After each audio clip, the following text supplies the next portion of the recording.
স্ত্রীর সাথে ভালোবাসা তৈরি করেন, সন্তানদের সাথে ভালোবাসা তৈরি করেন, বোনদের সাথে ভালোবাসা তৈরি করেন, প্রতিবেশীর সাথে ভালোবাসা তৈরি করেন। আপনার মনটাকে সুন্দর করে দিবেন তিনি কে? কথা বলেন, তিনি কে? স্ত্রীদের হাতে টাকা দেওয়া শিখবেন। কাদের হাতে টাকা দেওয়া শিখবেন?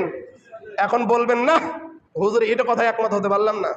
স্ত্রীকে আমি বাজার করে এনে দিই, মোংলা কিনে এনে দিই, পেঁয়াজি কিনে এনে দিই, জিলাপি কিনে এনে দিই, মিষ্টি কিনে এনে দিই, তাকে আমি গোস্ত কিনে দিয়েছি, মাছ কিনে দিয়েছি, ডিম কিনে দিয়েছি, সব কিছুই তো তাকে দিয়েছি, আবার টাকা, তার হাতে টাকা লাগবে কেন?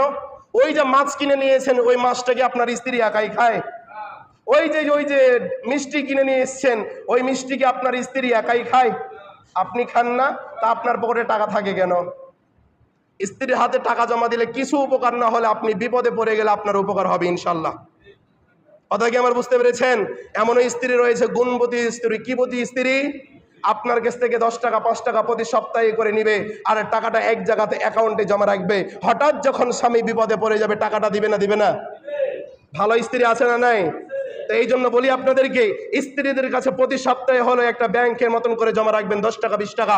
এই টাকার ভিতরে বরকত দিবে তিনি কে? কথা বলেন, এই টাকার ভিতরে বরকত দিবে তিনি কে? আর নিজের বোনদেরকে ভালোবাসবেন না বাসবেন না? নিজের ভাইদেরকে ভালোবাসবেন না বাসবেন না? নিজের প্রতিবেশীদেরকে ভালোবাসবেন না বাসবেন না?